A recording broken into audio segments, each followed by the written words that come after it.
Quando eu vi o trailer do filme Até os Ossos, eu me lembro que eu fiquei muito empolgado pra assistir esse filme. Eu tava esperando muito ele sair e quando ele saiu, aconteceram algumas coisas que eu não pude ver na primeira semana. Só que pra minha ingrata surpresa, ele só ficou uma semana mesmo no cinema aqui da minha cidade. E aí eu só consegui assistir bem recentemente, né? Porque saiu agora em aluguel em algumas plataformas digitais. Só que pela temática que permeia o filme, ele traz aqui pessoas que literalmente comem as outras. Eu acredito que esse tenha sido o motivo pelo qual o filme não ficou tanto tempo, né? Isso não é algo que chama muita atenção da galera. Na verdade é uma parada que até afasta bastante, por mais que eu diga, é uma história de amor, é uma história muito bonita, de crescimento. Só pelo fato dessa outra parte já é o suficiente pra muita gente simplesmente virar a cara pra esse filme. E depois que eu terminei de ver, apesar de não achar que ele foi o melhor filme de 2022, que ele foi o mais inovador, mesmo com a premissa tão diferente, eu gostei bastante do desenvolvimento aqui, eu gostei da trilha sonora, eu gostei da fotografia, eu gostei das atuações, as atuações estão fantásticas, mas esse vídeo aqui é para falar sobre algumas lições que eu captei durante minha assistida desse filme. São 3 mensagens bem interessantes e uma envolve a questão do crescimento pessoal, que está presente durante todo esse filme, que é sobre se conhecer, é sobre você saber e você aceitar que você tem vontades, que você tem impulsos, que em muitos momentos você vai ser quase que impelido a fazer algum tipo de coisa, mas que justamente por você saber disso, você consegue se preparar muito melhor do que alguém que só vai vivendo na doidice. E tem 2 cenas que esse filme traz que são bem interessantes. Tem uma cena que eles estão tomando banho de cachoeira e logo depois eles encontram um cara que ele é canibal também, só que ele é o extremo da entrega, ele é o cara que simplesmente decidiu se entregar à selvageria e virou um ser humano completamente repulsivo. Do outro lado tem a história da mãe da protagonista que negou até o último momento aquela condição a qual ela foi imposta e ela simplesmente enlouqueceu, ela comeu os braços, ela perdeu completamente o juízo porque aquilo faz parte da condição humana dela e ela, ao invés de trabalhar aquilo, ela simplesmente negou e disse não, eu não quero isso pra minha vida, o que não acabou dando muito certo. E com isso o filme tá dizendo assim, olha, pra você manter o equilíbrio, pra você saber que você tem esses impulsos e lidar da melhor forma possível com eles, você tem que mirar nos extremos, mas não no sentido de ir até eles, e sim de ir ao lado oposto que eles estão, ou seja, bem no centro. E é claro que na vida real isso nem sempre é possível, a gente sempre acaba pendendo para um extremo ou para outro, mas assim como acontece no filme, quanto mais os personagens vão se conhecendo, quanto mais eles vão tendo contato com esses extremos e vão ganhando a consciência de onde eles não querem chegar, mais eles conseguem andar no centro, mais eles conseguem se controlar e ter uma vida minimamente equilibrada, se é que a gente pode chamar uma vida daquela de equilibrada em algum momento. A segunda mensagem não tá bem explícita, tá? Ela acontece aqui através da montagem do filme, através da edição do filme, mas acontece em 2 momentos que ilustram muito bem a questão da alienação da violência. É logo na cena que Sully, né, que é aquele personagem mais velho que ensina as primeiras lições para a protagonista, ele a encontra num lugar completamente vazio, isolado, e na cena, logo no final do filme, que eles se encontram dentro do apartamento e rola uma bagaçada lá, uma luta corporal bem tensa, e nesses 2 momentos é muito interessante a gente perceber, a gente visualizar que sempre que eles vão pro ambiente interno da casa, existem ações muito violentas, existem coisas que geram muita repulsa, isso em contraponto ao que tá acontecendo logo ali na redondeza do lado de fora, e isso é bem perceptível logo nessa cena da luta, porque do nada tá acontecendo ali, o clima de tensão tá muito alto, inclusive a trilha sonora também tá bem elevada, e do nada tem um corte abrupto que ele mostra as árvores balançando, mostra a vizinhança, não tá acontecendo nada, o mundo tá em paz, o mundo tá tranquilo, e do nada volta pra parte interna, a trilha sonora que deu uma parada quando tava do lado de fora também volta com tudo, e essa edição, né, essa montagem trouxe um contraponto muito forte àquela ideia muito disseminada de que o problema, a violência tá no mundo, o perigo tá lá fora, não tá dentro de casa, não tá com a gente, são os outros que sempre representam ameaça,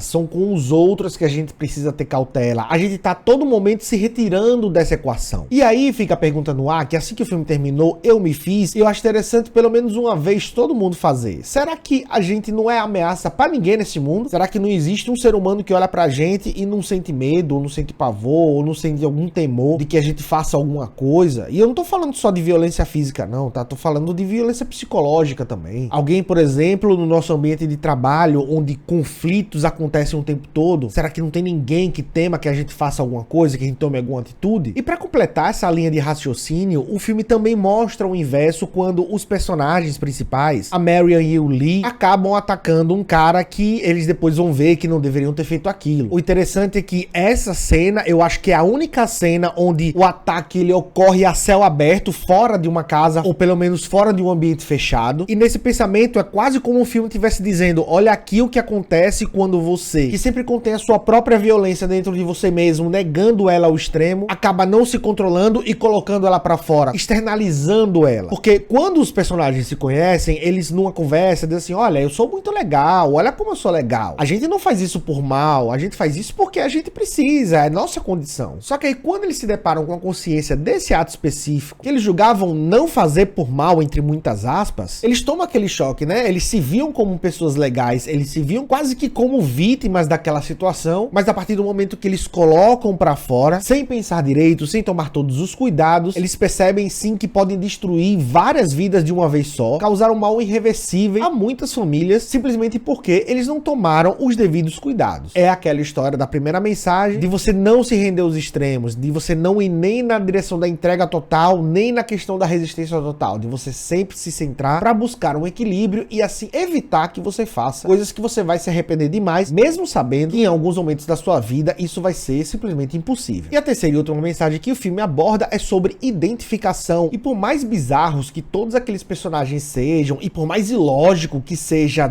naquelas condições ali, eles procurarem um com a companhia para passar o resto da vida, ou pelo menos uma parte dela, o que eles sempre acabam buscando, no final das contas, é identificação, é a conexão entre pessoas. Foi assim com o Sully, quando viu pela primeira vez na vida dele a chance dele ter uma companheira para ele dividir a refeição dele, para ele dividir as experiências. É assim com a Marion quando encontrou o amor dela no Lee, e é assim no próprio Lee em relação à irmã dele, que sempre funcionou ali como um porto seguro, como uma âncora para ele não sair aí na doidice pelo mundo. E a forma com que o filme constrói todas essas relações entre os personagens é quase como se ele olhasse pra gente e dissesse, olha aqui, é possível sim você seguir a sua vida em frente sem ninguém importante do seu lado, é possível você ser um lobo solitário, você caminhar sozinho, mas essa é simplesmente uma vida que não vale a pena ser vivida. E por mais que em muitos momentos da nossa vida a gente decida se afastar das outras pessoas pra tentar não machucá-las com o nosso lado sombrio, com o nosso lado obscuro, será que a nossa ausência ou a nossa indiferença não é capaz de causar ainda mais dor do que as nossas atitudes ao lado delas? Será que talvez dividir o fardo, por mais que a gente imagine que outra pessoa já tá cheia de problemas, por mais que a gente imagine que a outra pessoa não vai querer se envolver, tudo aquilo que a gente pensa, tudo aquilo que a gente acha diz respeito a só a nossa percepção de nós mesmos e não o que necessariamente a outra pessoa enxerga da gente. E essa mensagem ela é muito explícita, principalmente com a relação do Lee com a irmã, que sempre cobra a presença dele, que sempre cobra a volta dele, que sempre cobra que ele cumpra as promessas dele, mas que por motivos até plausíveis, ele nunca tá lá, ele só aparece de vez em quando. Mas agora eu quero saber de você, já assistiu esse filme? Se já assistiu, o que você achou das minhas reflexões? Achou muita viagem da minha parte? Achou que alguma coisa faz sentido? Comenta aí embaixo, vamos trocar essa ideia. E se você tiver alguma outra recomendação de algum filme massa pra gente fazer essa análise, pode deixar aí que assim que eu tiver um tempo, eu tento captar as mensagens, as lições pra gente discutir aqui de novo.